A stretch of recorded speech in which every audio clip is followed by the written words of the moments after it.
Hello, everybody. This is Anthony Sanchez from Customers First Now. We're going to get started here, and I'd like to welcome you to our CX Leader webinar series this month. Today we have our CEO, Carrie Nelson, with us, and she'll be introducing our special guest today from Karcher North America.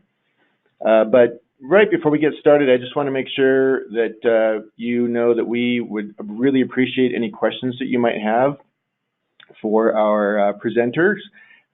So if you want to go to your questions panel in the GoToWebinar control panel and just type us your questions during the presentation, we'll get to them at the end. So just want to make sure everybody knew how to do that. And let me go ahead and turn it over now to our CEO, Carrie Nelson.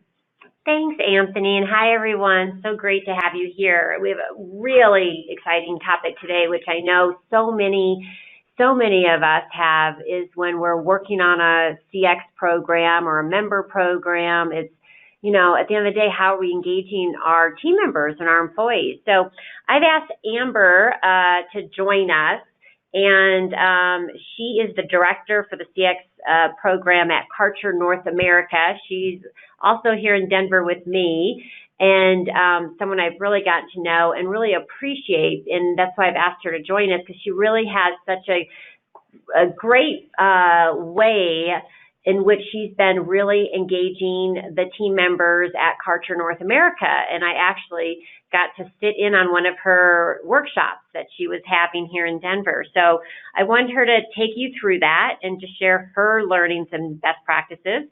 So the agenda for today is going to be really the importance of engaging your employees. Why do it? I mean, we all do know kind of, emotionally it's important, but really when you look at the numbers, it really proves out that it will drive your customer experience programs and the financial results. Amber will take you through their approach at Karcher North America.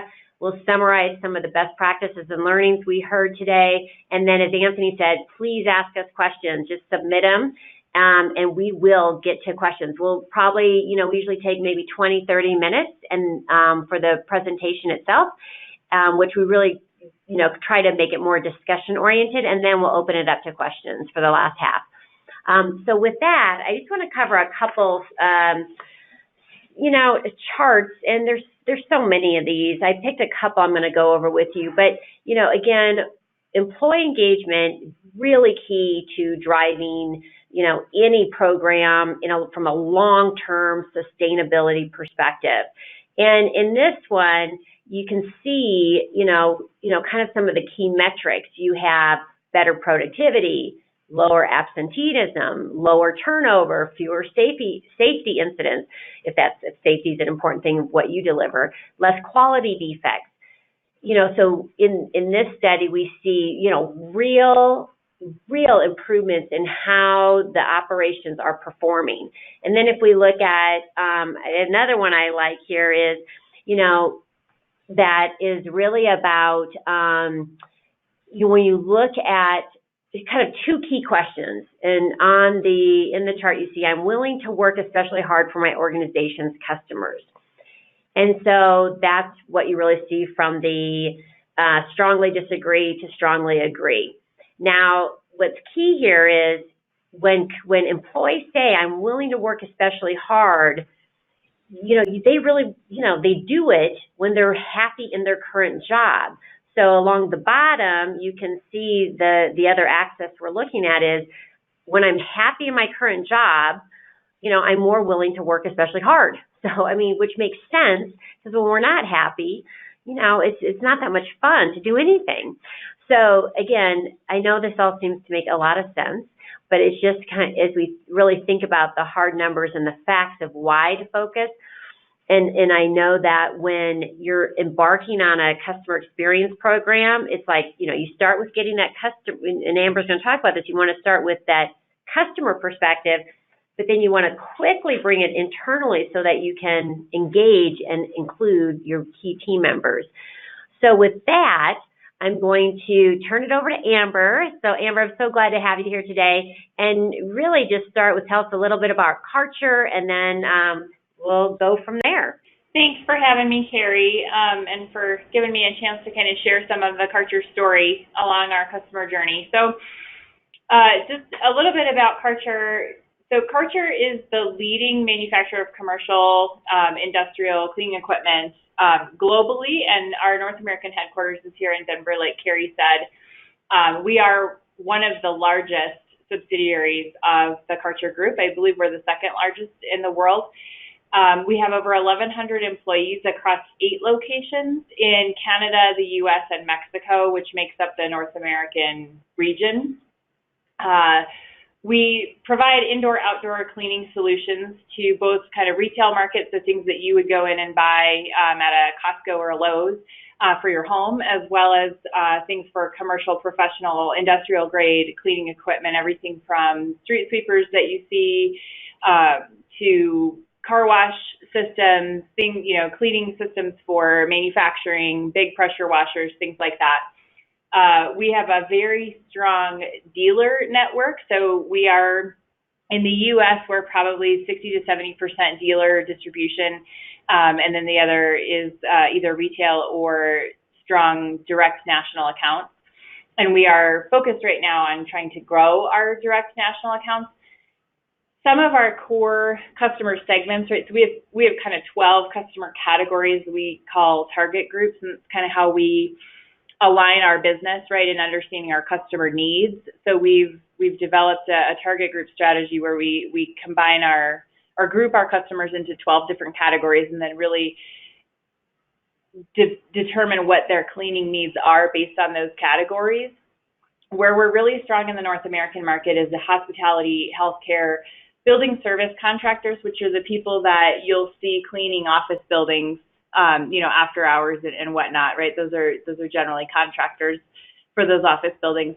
Agriculture, construction, and consumer, on the retail side of the market. We're not super big in consumer in North America. Globally, we have a 50-50 split between our professional business and our consumer business. In the United States, it's more like an 80-20, but we're working on trying to grow some brand awareness and become a little bit more competitive in the market. So hopefully you guys will see more of our products on store shelves in the near future. Next slide, please.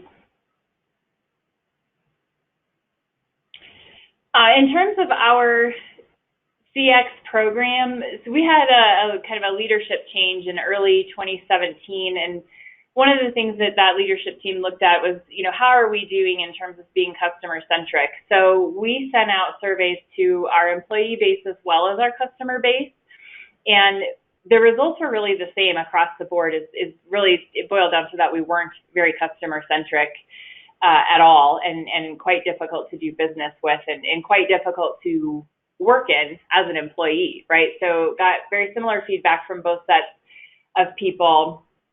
With our customers, we actually did we call it a deep dive survey, where we actually sat face-to-face with them for anywhere from an hour to a day at a time, depending on how many people we interviewed within that customer. And it was everybody across the customer journey, right? The person who places the order with us, the person who uses our equipment, the president of the company, the sourcing team, the person who services the equipment in the tech shop, right? So we interviewed all of those people to really get a full understanding across the customer life cycle, what it was like to do business with us. And all of those people ranked their top pain points. And then once we got all of that data, we actually, leveraging Carrie's team, took the survey results and analyzed the customer sales data against those survey results, and we were able to actually confirm the correlation between lack of satisfaction or high pain points and lower sales. So that really drove a lot of business benefit to the executive team to launch the program and say, hey, we really do have a problem, and it really is impacting our revenue dollars, so we need to do something about this. And they bought in wholeheartedly and launched the program. So we launched our transformation program kind of, I would say, mid to late 2017, and really focused in 2018 on building it out. And one of the things that we did first was really based on those top pain points. We took the top 3, right? We categorized them by 10. You can't work on 10 things at one time. So we focused on the top 3, which were quality, lack of product availability or accurate availability information to the customer, right? So they don't know when their products are coming after they place the order is what that means. And then just general business partnership, right? Some of our larger customers really, and dealers felt like we weren't being good partners in the market and really helping them to be successful. And that was something that they felt like we had years ago, but had kind of gotten away from, and it was a noticeable difference and complaint. So we launched Tiger Teams to start tackling problems within those three areas and really focus on, okay, what would make these things better? And started getting some traction around making some actual tangible improvements for the customer in those areas where they said they had the most pain. And then our executive team took a look at the strategic direction for the company and kind of created a new way to direct the company, and they put the customer experience at the very core of that strategy. They call it, we refer to it here as the vital few, right? So it's what are the vital few things that we're going to focus on as a company. And the customer experience is dead center in the middle of that strategic direction. So we've been able to align every major business decision and major initiative and that takes any amount of resources to this idea of how does it affect the customer experience? Is it positive, negative? And that weighs heavily in the decision on whether or not we go forward. So along with those things, we said, okay, well, we can go tactically attack these problems, but if we don't change the way that we're making decisions and the way that we do business and the way that we work and talk to each other, we're just going to end up back in this boat. So the other thing that we did was we launched a culture transformation sort of workshop that every employee in the company, again, there's just over 1,100 across the three countries, US, Canada, Mexico. So it's a lot of people, but every employee in the company will go through a day-long workshop to talk about what customer centricity is and what the customer experience is. And there's three main objectives to that workshop. So the first is really just to learn about what customer centricity means at Karcher and what we're doing to try and make it better for the customer, right? So what it is and what it isn't. A lot of people have their own opinion about the word customer centricity and what's included in that. So we talk a lot about that. And then we start talking about the customer journey specific to Karcher's customers and where our pain points are and how each individual role and function within the organization really impacts the customer, whether or not you're customer facing or not, right? So when we talk to our accounting teams or our IT teams, we talk a lot about making sure that they understand that what they do in their job every day does have an impact to the customer, which is something that if you're not a customer-facing person, you tend to lose sight of. So there's been a lot of eye-opening moments in these workshops as we've gone through, and people have walked out with, wow, okay, so like I have more meaning in my job and I really understand how we're all connected. And so that's driving some benefit in the way that people are kind of focusing their energies and a little bit in how they're collaborating with each other, right? So there's been a lot more cross-functional collaboration about, I have this problem, help me understand it from your point of view, how's this affecting the customer, what can I do to help you make this better across the team. So we've seen some positive impact in collaboration there too. And then the last objective is connecting the dots, right? So where we have customer pain points or where we have opportunities to make something better for the customer, what in your role can you do differently today? And it's not necessarily about tactical change or doing this project or fixing this thing. It's really about, I'm going to come to work every day and prioritize my day based on how the customer's going to be affected by what I'm choosing to do, or I'm going to be really responsive to my teammates who need my help in solving a customer problem, whereas maybe that's not how they were prioritizing their work beforehand. So people are kind of walking out of the workshops with those ideas, and they're better leveraging each other and talking more about, well, if I do this customer's going to suffer, so I better not do that, right? So we've had some good change because of it, just really in behavior, which is what culture is all about, right? So one of the things, there's a couple of different activities we do in the workshop, and one is really defining the customer-centric answer. So, and again, going back to those team members that we have that don't necessarily talk to customers every day, this has been a really good exercise in making them kind of aware. So they go through, I break the groups into teams, and they have to basically discuss each one of these scenarios and figure out what the best answer is, right? So these are business scenarios that happen literally multiple times a day, and they have to figure out, how do you handle this situation to best benefit the customer without sacrificing the business, right? Because that's kind of where customer centricity meets in the middle. And so there's a lot of light bulbs that go off and a lot of really good discussion. These workshops are very cross-functional. We purposely intermingle the departments in them so that we can get a lot of different perspectives on these scenarios, and it's been very eye-opening for people who've participated. You get a finance person and a customer service person together, and they're talking about this additional discount scenario, right? Where you can guess the finance person doesn't necessarily want to give that away, but the customer service person has a different perspective, or you get a salesperson in there and they're going to have a different perspective. So they're learning from each other and learning how to really put the customer in the middle of that decision-making process.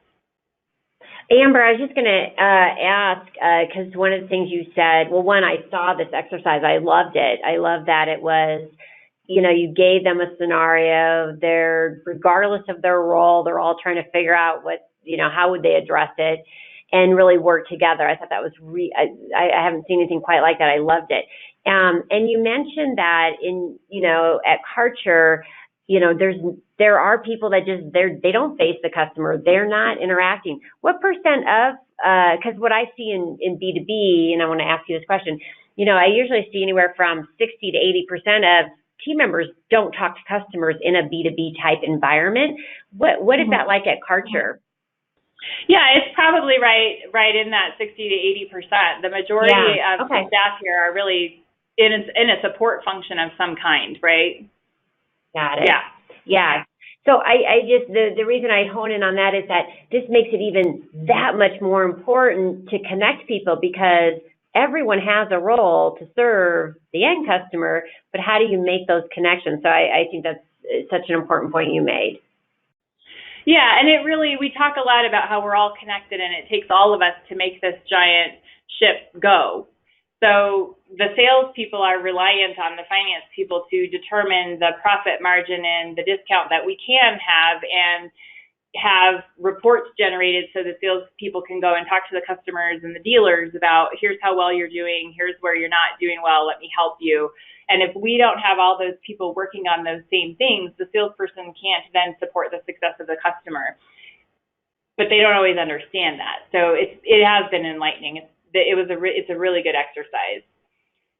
Once we get done with that exercise, we go into the customer journey, and this is where I've been introducing this journey map to people in the organization and explaining how it works. So the red, yellow, green, right, it's the pain points, and red is clearly those top 3 pain points that we're working on tactically. And we talk a lot about those things because people want to know, what are we doing to correct this? So we talk about that, and then we talk about what can we each individually in our roles and as teams do to start making these things better. So there's a lot that goes into that. Can you go into the next slide? This is just kind of a closer look at that, and we go into it in depth during the workshop so that people really understand how to read the map and where they play. And then the next slide actually shows how we have that organized. So we have the pain point view, and then we created this view also, and there's a lot of colors going on here, but this really signifies how, kind of the primary owning department for each one of these touch points in the customer journey. So that employees in the workshop can kind of see, oh, this is where my department or me, I personally touch the customer here. And again, for those non-customer facing roles, they might not be thinking about this every day, that, oh, I'm in finance and I actually do impact the reporting that the customer sees. Now, I don't really think about that every day, but look, there's my color. So they can start having some ownership and understanding where they play, even with the other departments, to impact the customer experience. So this is kind of the afternoon is spent on really understanding and diving into this customer journey map and understanding where the pain points are and how everybody interacts with it and how we're interconnected. So we have to work together to make it better, and that we all have the ability to do so, which is where we end the workshop as the next slide. So the last exercise that we have once we go through the customer journey is really the teams are, again, they're all in small groups. So they pick a touch point, preferably one that's not going well, right? So a yellow or red one. And determine how they impact that touch point within their role in the organization, right? So if they're in accounting, or if they're in IT or HR, or maybe they're in sales, what do they have to do with whatever role or whatever journey touch point they pick? And we talk about what's preventing it from being a positive customer experience, and it can be anything, right? Any reason that this isn't going well that they might know about, and then finally, we talk about what can you do in your daily work to make this better. And we're going through a lot of transformation outside of this in Karcher as well. So there's a lot of processes and systems that are being upgraded and changed, and some of the things that we're doing to fix some archaic, I'll call it, processes that we do that kind of hinder performance, right? Back to the employee survey where we said it's difficult to do my job, right? So we're working on fixing a lot of those things, and that's a lot of the reason that some of our customer experiences are not so great.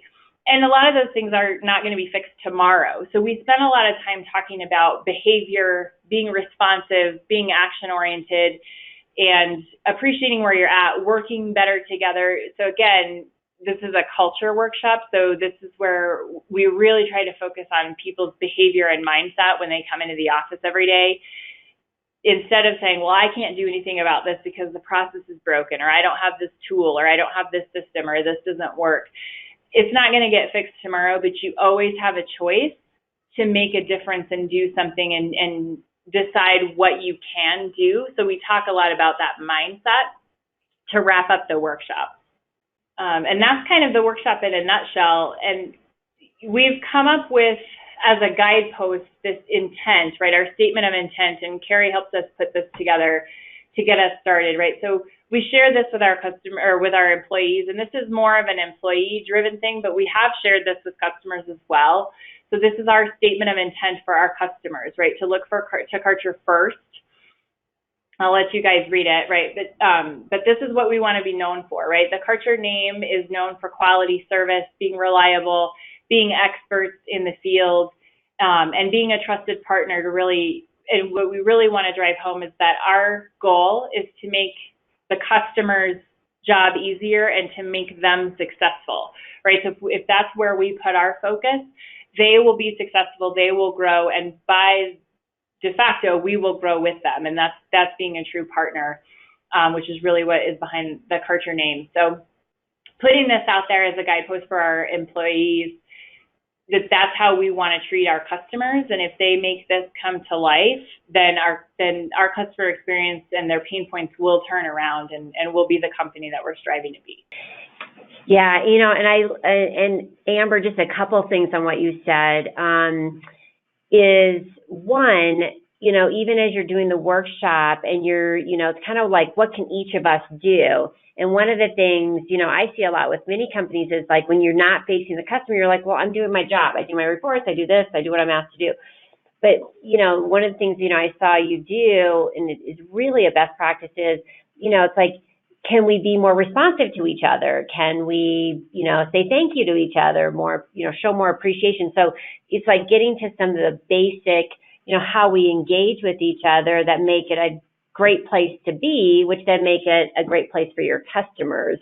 And, you're just bringing all that from kind of the inside back out to the customer. So I think there's some really good, it's a mix of, yes, we're going to educate you on what we're seeing with our customers and the journey and the pain points and the moments of truth, but we're also going to then include you on how do you fit, which I love when you're talking about the real business owner view of those touch points. So, kind of just recapping some of the best practices and learnings, and please, submit some questions. We already have a few that we'll cover. But if you thought Amber sparked anything, please send them in. But, kind of the key things like I think about what Amber just talked about and what many of you face as challenges is, you really do want to start with your customers' experience from their perspective. And Amber and the team did that. And their new CEO came in. The leadership team was involved from day one, and Amber was, key in bringing that customer's experience together so that there was an aligned view. I think that was a really important exercise she took the team through. And then really just kind of looking around and saying, what internal data do we have, both operational and financial, to validate the map, to know where those pain points and moments of truth. So when you saw Amber talk about even the reds, there was, they have a lot of yellows. Most maps have a lot of pain points, those frustration points, things aren't going well. But the key is where, as Amber said, you can't go after 10, 20 things, but what are the 3 things you should go after? And so it's where it's layering on, where did the moments of truth happen? Where does it really matter? And what's the other data you're collecting help you validate that? And those are the ones that then, and that's how Amber really got a lot of alignment, is like the data. I mean, the data with a clear visual of how it all, maps back to the customer. And lastly, what this is all about is how do you engage team members to be part of this process? Because ultimately, if something goes wrong, someone internally has to fix it. And who is that? And making sure that they feel empowered to do so. Amber, anything else you would add here?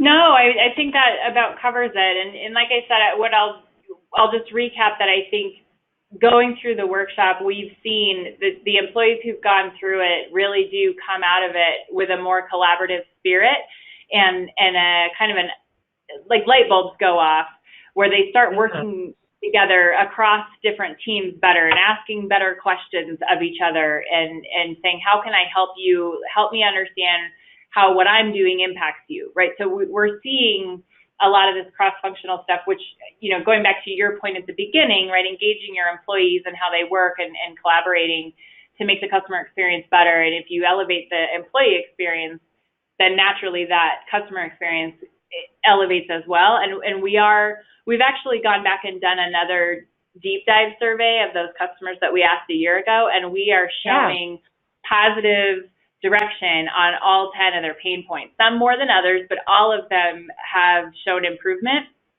from the customer's experience. And I think part of that is because of these cultural workshops that we're doing where it's clicking with people that we're all working together for a common goal. Yeah, I love that. So, then here's another very important point Amber, shared. It's just like, then, being very, this isn't like a 1-day, 3-day, 4-day thing. It's like she's gone, then a year later, they're looking at the data and seeing, what has changed for the better or not. But sticking with this is one of the hardest things to do too, and not giving up. Because again, if this were easy, everyone would be doing it. Seriously. And the other thing I always say is, no one goes to work to do a bad job. No one says, hey, I can't wait to do the worst job ever. Everyone wants to contribute. Everyone wants to do a good job. It's our job to point them in the right direction and create those linkages. And I think the workshop's a great example of how Amber and the team are, working to make those linkages, to make people feel valued when it comes to their customers. So really good stuff. And Anthony, do we have any questions? I think we have a couple. Yeah, we have quite a few questions here, so we can start with those. First question. So Amber, how did you get leadership on board with aligning all the projects around the customer? I know you touched on that briefly, but can you kind of touch on that a little bit more? Sure. So I think Carrie helped a lot, right, in kind of getting us started. But we have a leadership team here who just naturally understands that if the customer is not happy and they're moving away and they're giving us feedback that they're not happy and they're going away, that's important. But they are executive leadership team and they do like data. So they gave us kind of the go ahead to say, create a proposal, collect some data and come back to us. And I think because we were able to really correlate the survey results with a lack of sales for those customers who were really indicating high pain points, and basically saying that the worse their experience, the less they're buying from us, So there's real tangible money involved in this, I think spoke volumes to them, right? Because we're all in business to make money at the end of the day. So if I'm showing them something that is taking money away from the business and giving them a solution, saying if we make the customer experience better here, here, and here, and the customer is telling us exactly what the problem is. So if we go and tackle that, then the revenue is going to go in the opposite direction, and that's what we're all looking for. So it was a pretty easy conversation once I was able to collect and correlate the data. Yeah, and the thing I would add is a couple of things. One is, yes, Karcher is, as many companies, very data-driven and fact-driven. So most CEOs are like, yeah, tell me, what's the data? What data are you looking at? What's it telling us? I think the other thing that Amber did well in this process of engaging leadership is that, she presented it in such a way, so it's not just saying, here's these correlations and here's this data. She used a map, and there's a lot of mapping ways you could do it, but she used a way to show that she understood the customer's experience. End to end, you saw some of her maps, but a simple view of it, and then clearly where the data was telling us at a touch point level that there are problems. And I think, again, telling your story in a way that people understand and that you have the right data behind it is really important, because you come in with spreadsheets and you come in with just, I've seen these type of decks. They don't work, because then it really overwhelms people. And I think the combination of keep it simple, be very data driven, know you understand the customer experience is really important. And Amber was the person that probably knew it best at the company based on the role she's had. And so that also makes a difference from what I observed. Okay. So here's an interesting question, because I think this is referring to the workshops that you put together and got everybody in rooms together. Are you collecting the larger issues or processes or technologies that might be hindering the customer experience delivery? And then are you prioritizing those for future projects? So yes, all of that work is done outside of these workshops, and it's been ongoing for some time. So I mentioned that we're undergoing a lot of transformation outside of just this culture transformation. There's a lot of business process automation and upgrading that is happening concurrently with this culture change. So a lot of those have been documented already. And so we talk about those things in the workshop, but we don't use the workshop time to do that, because we're doing it sort of in parallel and working on those things as we go, right? I try really hard to focus the workshop on the culture, the behavior, the mindset, because I think it's really easy for people to switch mindset and start tactically solutioning and talking about projects that need to be done and things that need to be fixed. Behavior and mindset are much harder topics to keep on point because they're a lot less tangible. But that's really the focus of the workshop. Yeah, and I think just the key point here is being clear on how you're going to use your workshops. I've seen where workshops are used on, let's talk about different ideas. But again, the harder thing is what Amber's doing is she's trying to get everyone to say, what can I do differently? What can I do to be, again, be more responsive to my business partners internally? What can I do to appreciate people around me?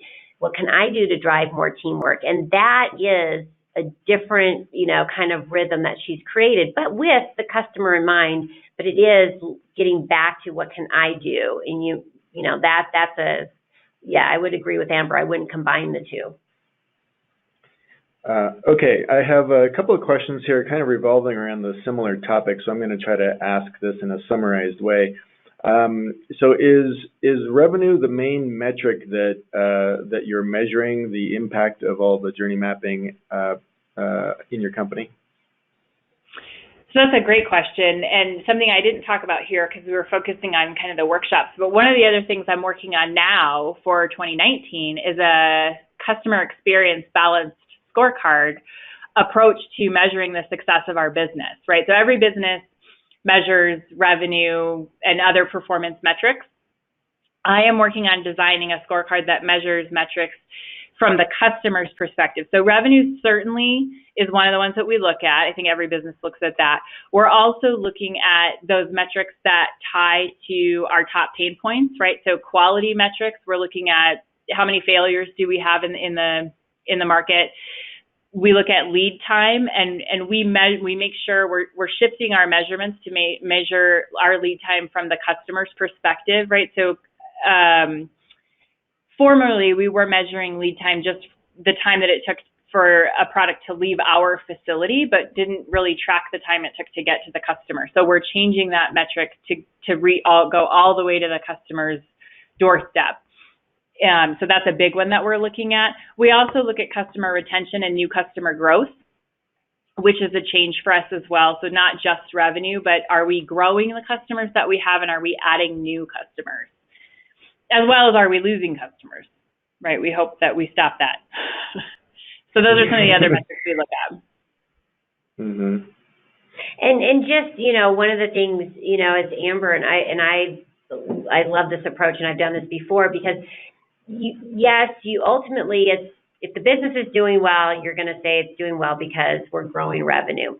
But it's important to understand what are the drivers of what's happening. And what you're hearing from Amber is there's a combination of operational metrics. Are you measuring things operationally, and also from a customer perspective? And her example of the delivery of a product to the customer, not just when it leaves Karcher, is a real important metric.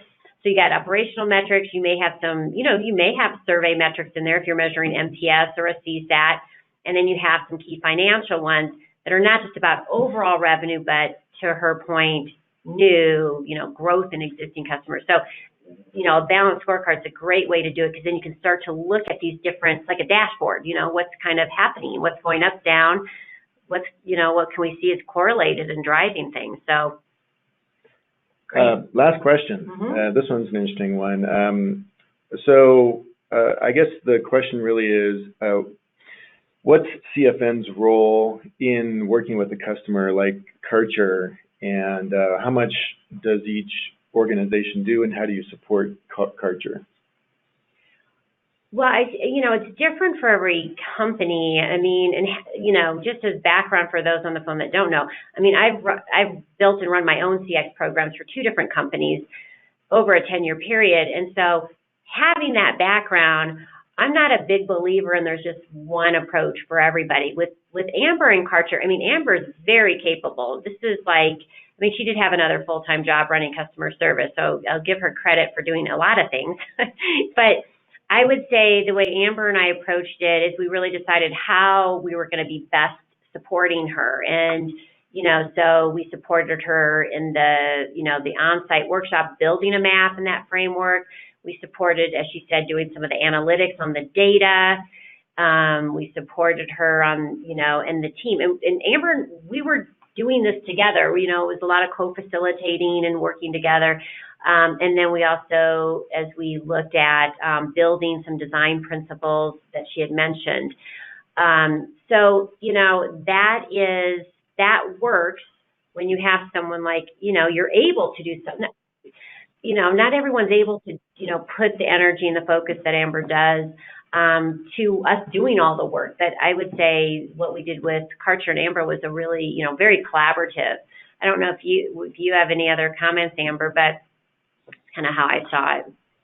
Yeah, and I would agree. The one thing I would add to that, Carrie, is that I think you were instrumental in helping us get started with the how do we do this.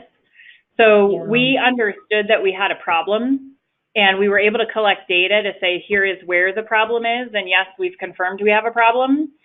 But then when we got to the point of saying, how do we fix it from a tangible, like I said, yes, okay, any business is capable of saying, okay, go run a project to fix this particular problem. But when you start talking about culture and how do you shift the way that you think about the customer and how you do things differently, that's a bigger, oh my gosh, how do you even get started? And so I think you were instrumental in really helping set some parameters around, okay, here's how companies successfully do this. Here are the stages and steps, and really making that a little bit more achievable and putting like a program around changing the culture, right? I don't think I would have been able to do that without your guidance and knowledge to get us started. So I think you were instrumental in launching it.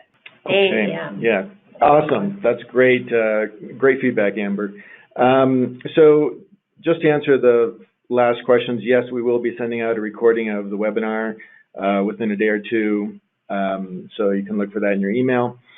And if you have any other questions about this webinar or your strategy, feel free to send us an email at the email on screen, marketing@customersfirstnow.com. We'll get back to you as soon as we can, immediately. And then if you also want to see or try a demo, start a trial or get a demo of the software that we were looking at that Amber was using, there's also a link on the screen for that at customersfirstnow.com/CSN-insight, and we'd be happy to set you up with that. So thank you, Amber, and thank you, Carrie. Great conversation and presentation, as always. Great. Well, thanks, everyone. Thank you, Amber. Super job. Everyone have a great rest of the week. All right. Thank you very much. Bye. Bye-bye. Bye.